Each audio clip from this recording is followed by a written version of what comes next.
ఈ నెల 26 నుంచి ప్రభుత్వం ప్రతిష్టాత్మకంగా అమలు చేస్తున్న సంక్షేమ పథకాలకు సంబంధించి క్షేత్రస్థాయి పరిశీలనతో పాటు గ్రామ సభల ద్వారా సేకరించిన వివరాలను వెనువెంటనే ఆన్లైన్లో నమోదు చేయాలని కలెక్టర్ రాజీవ్ గాంధీ హనుమంతు అధికారులను ఆదేశించారు. బోధన్ మండలం బండార్పల్లి గ్రామంలో గురువారం నిర్వహించిన ప్రజాపాలన గ్రామ సభలో కలెక్టర్ పాల్గొన్నారు. గ్రామ సభ నిర్వహిస్తున్న తీరును, సదుపాయాల కల్పనను పరిశీలించి సంతృప్తి వ్యక్తం చేశారు. రైతు భరోసా, ఇందిరమ్మ ఇల్లు, రేషన్ కార్డులు, ఇందిరమ్మ ఆత్మీయ భరోసా పథకాల కింద అర్హులను గుర్తిస్తూ రూపొందించిన ముసాయిదా జాబితాను పరిశీలించి గ్రామ సభలో చదివి వినిపించారా అని అడిగి తెలుసుకున్నారు. అనంతరం బోధన్ పట్టణ శివార్లో గల ప్రభుత్వ సాంఘిక సంక్షేమ బాలుర గురుకుల పాఠశాలను కలెక్టర్ ఆకస్మికంగా తనిఖీ చేశారు.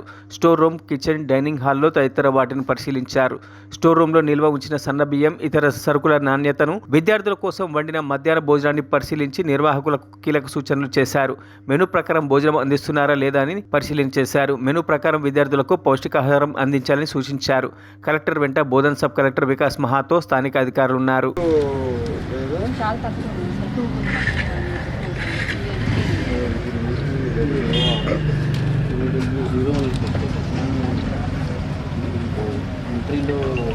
బట్ మీకు ఇలా పార్షియల్గా ఉంటే మొత్తం మీరు పెట్టడానికి ఇబ్బంది పడతారు. ఇప్పుడు దీంట్లో 132లోన ఓన్లీ వాళ్ళు 4 కుంటాసే వాడుకుంటున్నారు.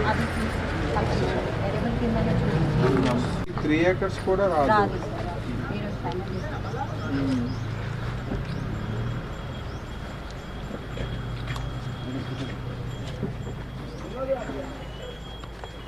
మీరే చూస్తున్నారా? ఎన్ని వచ్చాయి ఇక్కడ? 16 వచ్చాయి. 16 వచ్చాయి. ఈ లిస్ట్ ఇచ్చారా మనకి?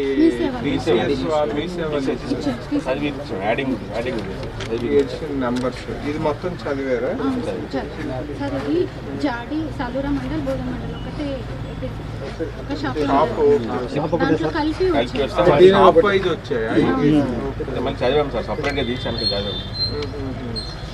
వీటిలో కవర్ కాని వాళ్ళు ఉన్నారా?